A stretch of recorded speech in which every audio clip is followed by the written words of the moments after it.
the best return on your investment is achieved through focusing on yourself. Now, I'm not talking about ROI in terms of stocks, but rather your time, attention, and energy. It's best spent focusing on yourself. Now, I'm currently reading How to Win Friends and Influence People by Dale Carnegie, and I just finished up the first and second chapter.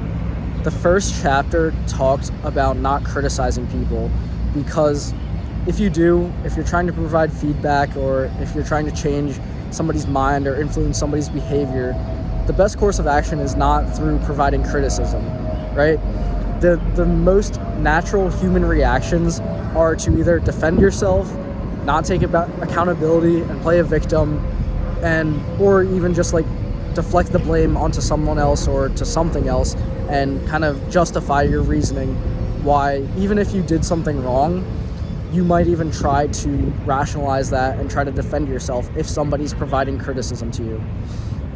Now, I want to talk about this in terms of another self-improvement book that is well-renowned in the community, which is The Way of the Superior Man by David Deida, right?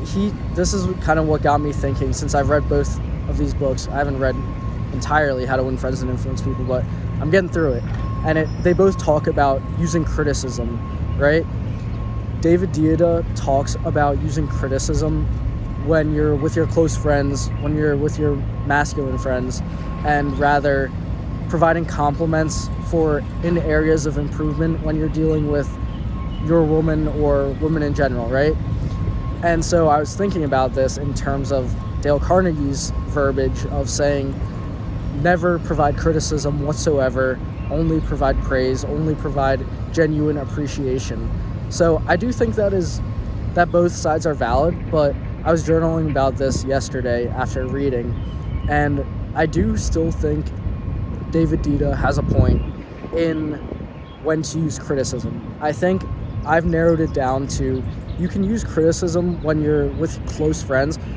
I don't think it's reserved exclusively for the male gender, because say you have male coworkers that you're not super tight with and you try to provide criticism to try to make them better at their job, that's not necessarily gonna work well. I don't think. And at least how I deal with my coworkers, peers, or people alike, right? If I'm not super close with them, criticism isn't really gonna do the things that I'd expect it to, or it's not going to have the same effect as it would on me, right? If I receive criticism from my close friends, I'm gonna take that to heart and not take it personally, but you use it as fuel and as motivation to improve yourself and become better. And same thing goes for if you provide criticism to close friends. But then again, I think that there's another layer of distinction here, that your friend has to be close, for one, and then for two, they have to be open and receptive to receiving the criticism, right? You might have a close friend who's not really into this self-improvement kind of area and doesn't have the discipline or hasn't cultivated that inner hunger and that drive to become better at everything they do. So if you give them criticism, even though they're a close friend, they might take it as an insult and as a personal attack, and they might just take it personally.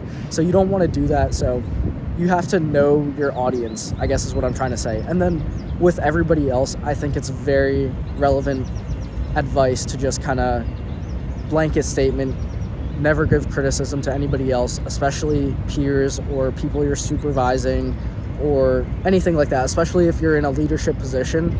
Say you're a manager and you manage other people, right? You're not going to get great results when you're talking shit to your coworkers or trying to criticize them or use your authority to establish your power over them, right? That's just going to make them comply with what you're asking in front of your face.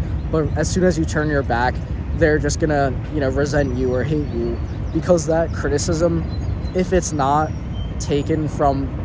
understood from the intended place that you're coming from, in the sense that you're criticizing them because you want them to see them get better, right? Not everybody understands that intention. So even if you do verbalize that, people are still going to take it the other way. And I remember reading a quote from How to Win Friends and Influence People where Dale Carnegie wrote something to the effect of, I haven't seen anybody perform better under a sense of criticism as they do under a sense of appreciation. And I think that's pretty true. Like, for the majority of people, which is like, if you're doing this whole like self-improvement thing, if you enjoy the criticism in order to motivate your path of improvement, you're not like the majority of people. Let's just be honest. Most people are not using every little bit of criticism as a piece of fuel to, fuel their fire.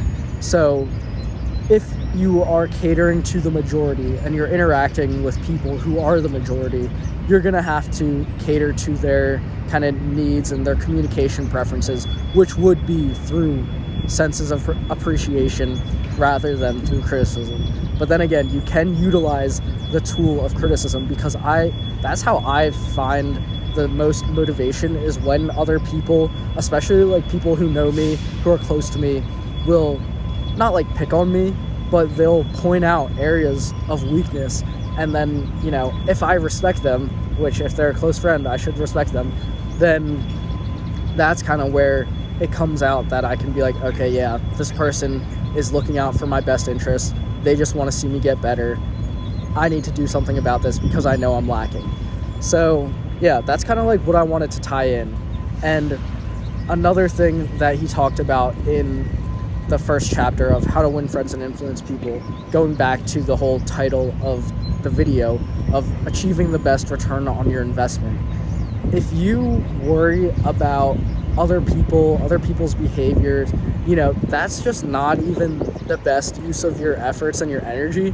Because if you spend time criticizing other people, especially if you're one of these people that does this shit online and just like either trolls people on the internet or just sends hate through the internet for no reason, I think that energy is better spent working on yourself, looking inwards, reflecting, and kind of expelling the negativity from within yourself.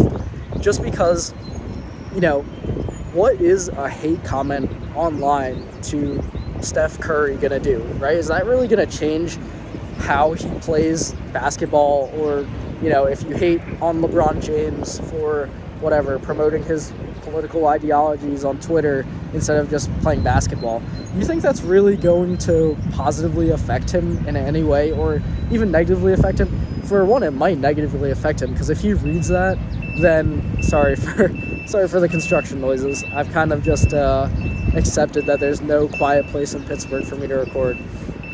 But anyways, you think that spreading negativity is going to do anything other than, you think that's going to improve how they play basketball or something like that? Like, maybe it'll make you feel better, but it just will not do anything positive past that. So instead, if you think that you're going to change somebody's behavior through criticism or through a negative comment online, I think you're just wasting your time for the most part. I think most people know this, but, I think that achieving the best return on your investment, spend that energy focusing on yourself. And if you do have hate in your heart and you're spreading all this negativity, I think there's something to be said about yourself, because if you were content, you were happy with your life, I don't think you're going to really be spending time on the internet trolling other people or sending hate, sending negativity. And while this construction kind of throws me off, I'm gonna end it there. But thanks for watching. I'll see you next time. Remember to stay on target.